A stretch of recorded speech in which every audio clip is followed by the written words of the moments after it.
ઓમ શ્રી ગણેશાય નમઃ. જય શ્રી કૃષ્ણ મિત્રો. આજે આપણે એકાદશી પારણાની ખૂબ સુંદર કથા સાંભળીશું. ઓમ નમો ભગવતે વાસુદેવાય. ઓમ નારાયણ વિદ્મહે વાસુદેવાય ધીમહિ તન્નો વિષ્ણુ પ્રચોદયાત. મિત્રો, એકાદશીનું જો વ્રત કર્યું હોય કે ન પણ કર્યું હોય તો એકાદશીની કથા જરૂર સાંભળવી જોઈએ.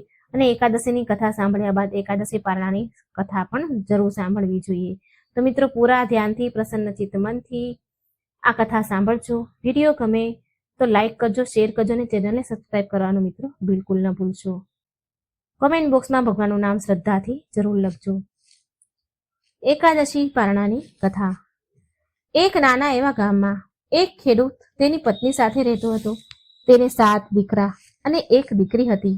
ખેડૂત પાસે બહુ બધી જમીન હતી, જેમાં તે ખેતરમાં પાક ઉગાડે અને એનાથી તેના પરિવારનું ભરણ પોષણ કરે. ખેડૂતના દીકરા અને દીકરી બહુ સંસ્કારી હતા. ખેડૂત પણ બહુ સીધો સાદો અને દયાળુ માણસ હતો. તેની પત્ની પણ સારા સ્વભાવની ધાર્મિક વૃત્તિવાળી હતી, પૂજા પાઠ કરનારી હતી. એ હંમેશા એકાદશીના વ્રત કરતી હતી. ધીરે ધીરે સમય વીત્યો અને ખેડૂતના દીકરા મોટા થયા. દીકરી પણ મોટી થઈ. ધીરે ધીરે મોટા થયા એટલે હવે ખેડૂતે તેના 7 દીકરાના લગ્ન કરાવી દીધા અને તેની દીકરીને પણ સારું ઘર ને વર જોઈને પરણાવી દીધી. કહેવાય છે કે માતા પિતા સદાય કોઈના જ નથી રહેતા. આમ ધીરે ધીરે સમય વીત્યો એટલે ખેડૂત અને તેની પત્ની દેવલોક સીધાવી ગયા. હવે 7 ભાઈ સંયુક્ત પરિવારમાં રહે છે, ખેતી કરે છે. પરિવારમાં એકતા હતી, પ્રેમ હતો. 7 ભાઈએ મળીને ખેતીવાડી સારી રીતે સંભાળી લીધી. બહેન પણ સાસરે સુખી હતી. ત્યાં કોઈ જ કમી ન હતી. સાસુ સસરાની એ ખૂબ સેવા કરતી અને ગ્રહસ્થ જીવનને સારી રીતે તેને બહેને સંભાળી લીધું હતું. 7 ભાઈ પણ એની બહેનને ખૂબ પ્રેમ કરતા હતા. 7 ભાઈ જે ખેતીનું કામ કરે છે અને ખૂબ સુખી જીવન ચાલે છે. એક વારની વાત છે, શિયાળાનો સમય હતો. ખેતરમાં શેરડી, ઘઉં, વટાણા, રાયના પાક ઉભા હતા. જમીન ખૂબ વધારે હતી. ઘરમાં વહુના કામ પણ ઘણા વધારે હતા. પાક જે ખેતરમાં ઉગ્યા હોય તેનું ધ્યાન 24 કલાક રાખવું પડતું હતું, જેથી કોઈ જાનવર પાકને નષ્ટ કરી ન જાય.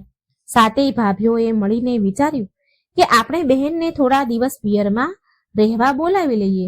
એ અહીં રહી પણ જશે અને આપણું કામ પણ થઈ જશે અને આપણે ખેતીવાડીનું કામ પણ કરી લઈશું. આ વાત 7 ભાઈઓને પણ સાચી લાગી. 7 ભાઈએ વિચાર્યું, ઠીક છે, બહેનને બોલાવી લઈએ. બહેનનું નામ તુલસી હતું. બહેન તો સાક્ષાત અન્નપૂર્ણા હતી. 7 ભાઈની બહેન તુલસી બહુ જ ધાર્મિક સ્વભાવની હતી. તુલસીની માતાને 7 દીકરા થયા તો એની માતાને એવી ઈચ્છા હતી કે મને એક દીકરી પણ જોઈએ છે. તેણે ભગવાન પાસે એક પુત્રી માંગી. ભગવાનને કહ્યું, મને એક પુત્રી આપો. જ્યારે તુલસીની માતાને દીકરીનો જન્મ થયો તો એણે તેનું પ્રેમથી નામ તુલસી રાખ્યું, કેમ કે તુલસીની માતા એકાદશીનું વ્રત કરતી હતી, પૂજા કરતી હતી. એને તુલસીમાં પર ખૂબ શ્રદ્ધા હતી, માટે તેણે તેની દીકરીનું નામ તુલસી રાખ્યું. તુલસી બહુ સંસ્કારી હતી. એણે પણ તેની માતાને પહેલેથી જ એકાદશીના વ્રત કરતા જોયા હતા અને તુલસીજીની પૂજા પણ કરતા એની માતાને જોતી હતી, માટે એ પણ બહુ સંસ્કારી હતી. બધાએ નિર્ણય કર્યો ભાઈઓએ કે તુલસીને લઈ આવ્યા. પછી તે તુલસીને તેના સાસરેથી 7 ભાઈઓ તેડી આવ્યા. હવે તુલસી પિયરમાં આવી ગઈ. એકાદશીના ઉપવાસ કરતી હતી. જ્યારે બહેન પિયર આવી તો બધાને ખબર પડી કે તેની બહેન ગર્ભવતી છે. તેનો 5મો મહિનો ચાલી રહ્યો છે. પિયર આવતા જ તુલસી ઘરનું રસોડું, કામ કાજ સંભાળી લીધું. ઘરના બધા કામ કરવા લાગી. 7 ભાઈઓ અને ભાભીઓ વારાફરથી ખેતરનું રખેવાળું કરવા જતા હતા. ખેતરમાં કામ ઘણું હતું. તુલસી ઘરે રહીને કચરા પોતા, કપડાં, વાસણ, જમવાનું બનાવવું, આ બધા જ કામ કરે અને તેના ભાઈઓના છોકરાઓને પણ તેની સંભાળ રાખવા લાગી. ધીરે ધીરે સમય વીત્યો. હવે પિયર આવ્યા બાદ જ્યારે એકાદશીની તિથિ આવી તો તુલસી એકાદશીનો ઉપવાસ રાખ્યો, પૂજા કરી. બીજા દિવસે વ્રતના પારણા કરવા હતા, માટે એ વિચારતી હતી કે મારે મંદિરમાં પૂજા પાઠ કરવા માટે જવું છે. ત્યાં જઈને હું તુલસીમાની કથા અને એકાદશીની કથા સાંભળી લઈશ, વ્રતના પારણા કરીશ અને બ્રાહ્મણને કંઈક દાન આપીશ. સીધું આપીને એકાદશીના પારણા હું કરીશ. પરંતુ એની પાસે પહેરવા માટે કોઈ જરી ગોટાવાળી સારી સાડી ન હતી. એટલે તુલસી ખુશી ખુશી એની મોટી ભાભી પાસે આવી અને બોલી, ભાભી, હું મંદિરે જાઉં છું. મારી પાસે જરી ગોટાવાળી સાડી, કોઈ સારી સાડી નથી. મારે વ્રતના પારણા કરવા મંદિર જવું છે અને બ્રાહ્મણને સીધું આપીને એકાદશીની કથા પણ સાંભળવાની છે, માટે મને તમારી સાડી આપો ને. પણ તેની મોટી ભાભી તો બહુ જબરી બોલી, મારી પાસે જરી ગોટાવાળી સાડી તો છે, પણ એ તો બહુ મોંઘી છે. ભાભીએ સાડી આપવાની નણંદને ચોખ્ખી ના પાડી અને બોલી, મારી પાસે તો આ એક જ સાડી છે જે મને મારા ભાઈએ આપી છે, તમે કોઈ બીજા પાસેથી માંગી લો. એટલે તુલસી બોલી, ઠીક છે. ઉદાસ થઈને તે બીજા નંબરની ભાભી પાસે ગઈ. બોલી, ભાભી, મારે મંદિરે જવું છે, મારી પાસે જરી ગોટાવાળી સાડી નથી, તમારી પાસે હોય તો મને આપો ને. પણ બીજા નંબરની ભાભી મોટા ઘરની દીકરી હતી એટલે થોડી ઘમંડી હતી. તેણે તેની નણંદને ધૂતકારીને કહ્યું, બોલી, ભિખારીની જેમ સાડી માંગવા આવી ગઈ? શું આ ઘરમાં માત્ર હું એક જ તને દેખાવ છું જે હર કોઈ માંગવા આવી જાય છે? તારે બીજા પણ ભાભીઓ છે, બીજી ભાભીઓ પાસે જા. ત્યાં કેમ નથી જતી? ત્યાં જઈને માંગી લે. તુલસી એના બીજા નંબરની ભાભી પાસેથી કડવા વચન સાંભળીને તુલસી ચૂપચાપ થઈને ઉદાસ થઈને તેની ત્યાંથી બહાર નીકળી ગઈ અને વારા ફરતી એ બધી ભાભીઓ પાસે સાડી માંગવા ગઈ. 6 ભાભીઓ પાસે સાડી માંગવા ગઈ, તેથી એ સાડી પહેરીને પારણા કરવા માટે મંદિરે જઈ શકે, સીધું આપી શકે અને તુલસીજીની કથા સાંભળી શકે. તુલસી 6 ભાભીઓ પાસે સાડી માંગવા ગઈ, પણ કોઈએ આપી નહીં. એટલે તે ઉદાસ થઈને ઉદાસ મનથી બેસીને વિચારે છે, 6 ભાભીઓ મારી મોટા ઘરની દીકરીઓ છે, તેના ઘરે કોઈ જાતની કમી નથી.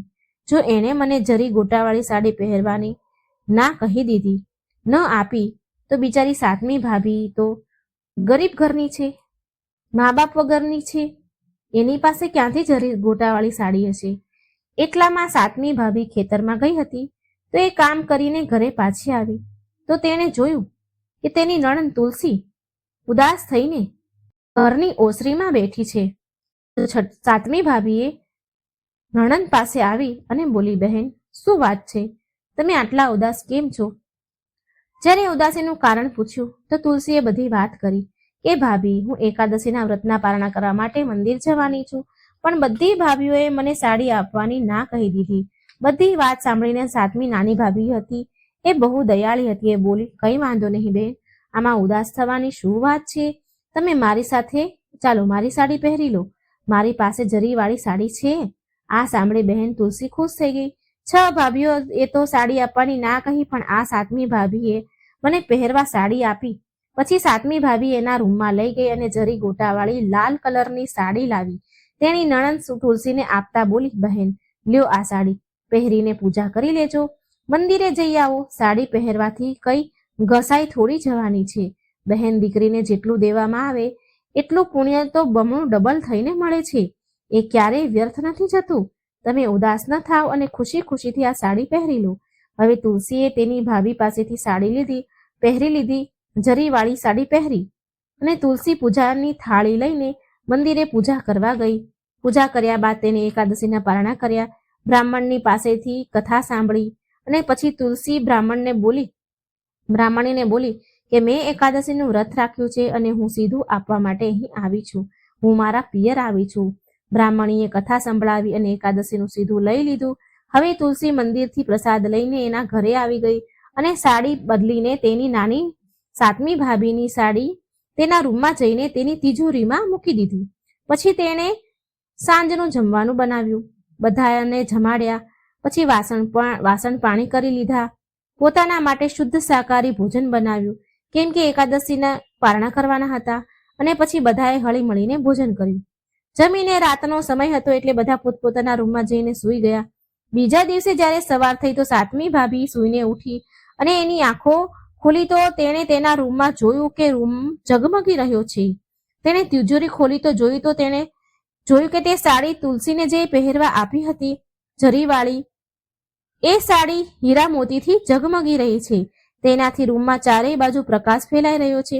નાની ભાભી આ જોઈ હેરાન રહી ગઈ કે આ સાડીમાં તો સાચા હીરા મોતીની શેરો ઝગમગી રહી છે, એનો તો આશ્ચર્યનો કોઈ પાર ન રહ્યો, ઠેકાણું ન રહ્યું.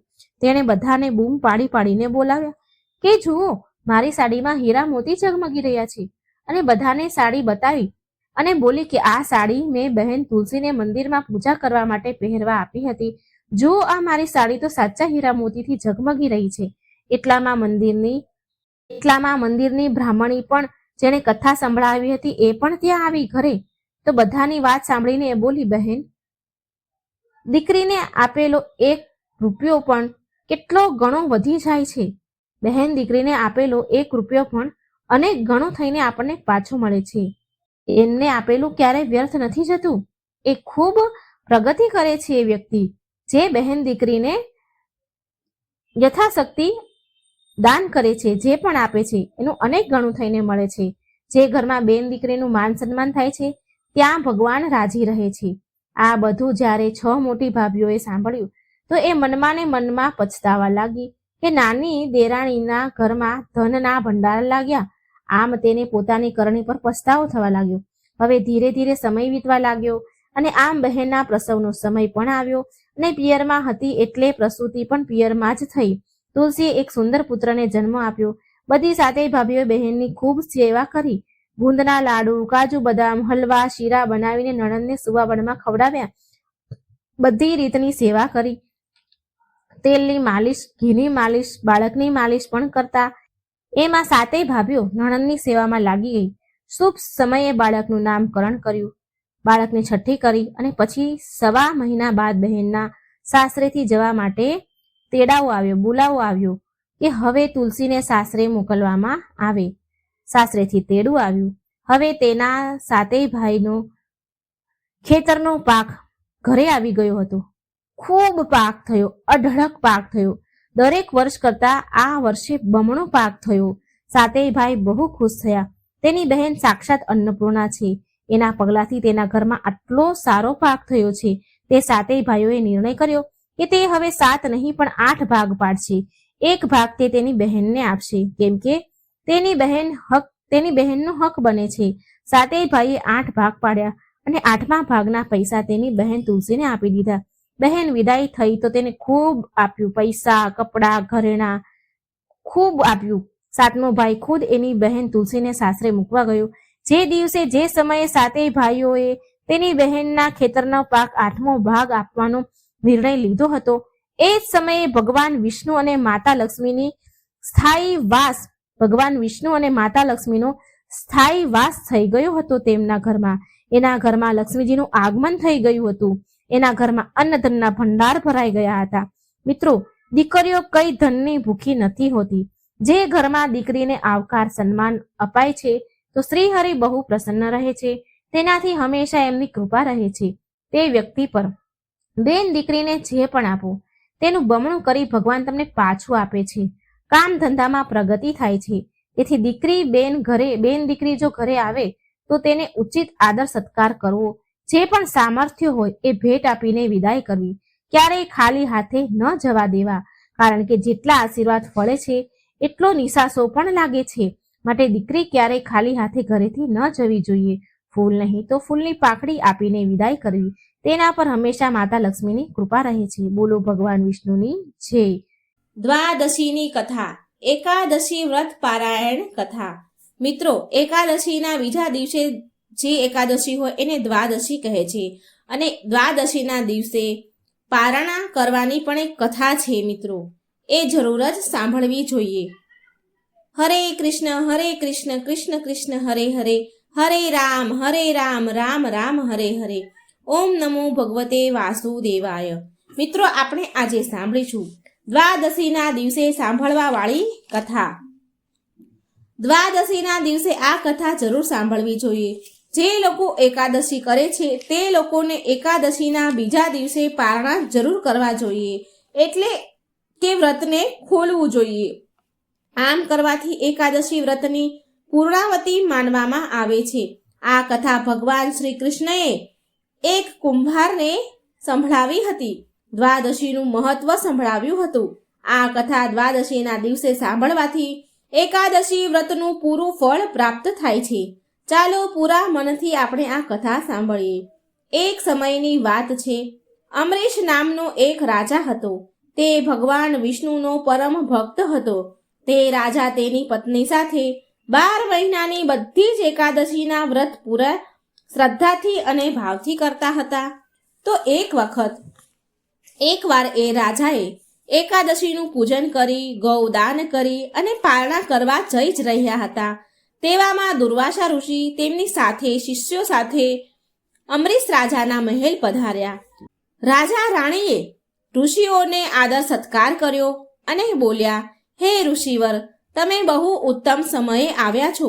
અમે હમણાં જ એકાદશીએ વ્રતના પારણા કરવા જઈ રહ્યા હતા. તમે પણ અમારી સાથે ભોજન કરી પારણા કરો. ઋષિ દુર્વાસાએ રાજાનો આ આગ્રહ સ્વીકાર કર્યો અને સ્નાન કરવા માટે દુર્વાસા ઋષિ યમુના તટ પર ગયા. પારણા કરવાના મુહૂર્તની માત્ર એક જ ઘડી બાકી હતી. માટે અમરીશ રાજાના પુરોહિત બ્રાહ્મણે રાજાને જણાવ્યું, હે રાજન, પારણાનો સમય થઈ ગયો છે. એકાદશીના પારણા જો સમય પર ન કરવાથી વ્રત ખંડિત થાય છે અને એકાદશીનું ફળ નથી મળતું. આ સાંભળી રાજા તો મૂંઝવણમાં પડી ગયા. રાજા માટે તેમના અતિથિ પહેલા ભોજન એ અનુચિત હતું. પુરોહિત બ્રાહ્મણે એક સુઝાવ આપ્યો કે જો તમે ઠાકોરજીના ચરણામૃત ગ્રહણ કરી લેશો તો અતિથિનું અપમાન પણ નહીં થાય અને વ્રતના પારણા પણ થઈ જશે. પુરોહિત બ્રાહ્મણની વાત માનીને રાજા અમરીશ આમ કરવા તૈયાર થઈ ગયા. એ ઠાકોરજીનું ચરણામૃત ગ્રહણ કરવા જઈ જ રહ્યા હતા. તેવામાં ઋષિ દુર્વાસા આવી ગયા અને રાજાને જળ ગ્રહણ કરતા જોઈને તે રાજા પર બહુ ક્રોધિત થઈ ગયા અને બોલ્યા, હે રાજન, તમે તમારું વચન ભંગ કર્યું છે અને આનો દંડ તમને જરૂર મળશે. તમને આમ કહીને દુર્વાસા મુનિએ તેમના માથાના વાળની એક લટ કાઢી અને તેને પૃથ્વી પર ફેંકી દીધી. તેમાંથી એક ભયંકર રાક્ષસણી પ્રગટ થઈ અને એ રાજા અમરીશ તરફ જવા લાગી. રાજા ડર્યા વગર ઓમ નમો નારાયણ નો જાપ કરવા લાગ્યા. રાક્ષસી જ્વાળા સમાન સળગતી રાજા તરફ જઈ રહી હતી.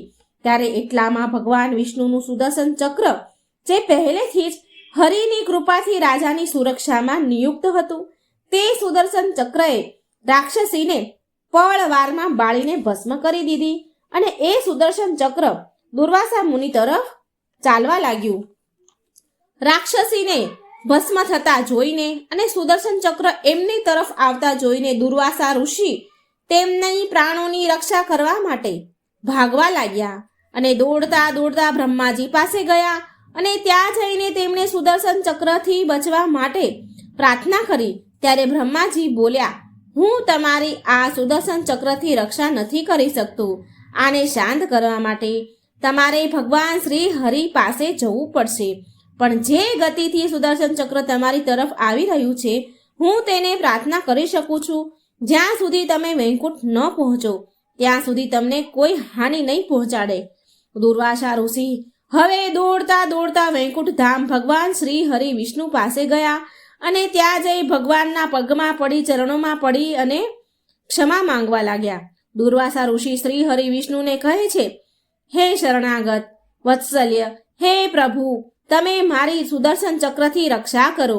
ત્યારે ભગવાન શ્રી હરિ બોલ્યા, હે ઋષિ દુર્વાસા, હું સ્વતંત્ર નથી, હું તો ભક્તો પર આધીન છું. માટે ફરી તમે વિલંબ કર્યા વગર તમે દોડીને રાજા અમરીશ પાસે જાઓ.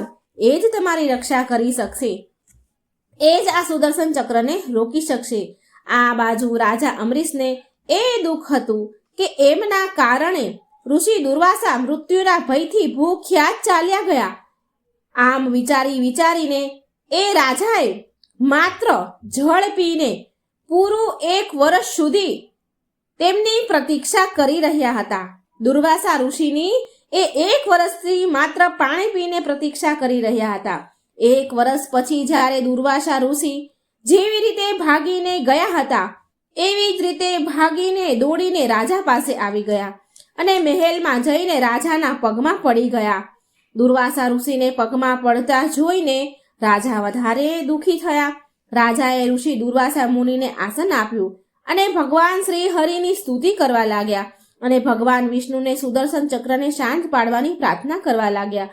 આ પ્રકારે સુદર્શન ચક્ર શાંત કરીને શ્રી હરિ વિષ્ણુ ભક્ત રાજા અમરીશે ઋષિ દુર્વાસા મુનિના પ્રાણોની રક્ષા કરી. મિત્રો, આ હતી દ્વાદશીની કથા, જે આ દ્વાદશીના દિવસે જરૂર સાંભળવી જોઈએ. આનાથી આપણને એકાદશી વ્રતનું પૂરું ફળ મળે છે. તો મિત્રો, દરેક દ્વાદશીના દિવસે આ કથા જરૂર સાંભળજો, શેર કરજો, લાઈક કરજો અને આ ચેનલને સબસ્ક્રાઇબ જરૂર કરજો. હરે કૃષ્ણ કૃષ્ણ કૃષ્ણ હરે હરે, હરે રામ રામ રામ હરે હરે. ભગવાન તમને સુખ, સમૃદ્ધિ અને શાંતિ આપે એવી પ્રાર્થના સાથે ધન્યવાદ. જય શ્રી કૃષ્ણ. રાધે રાધે. Thank you.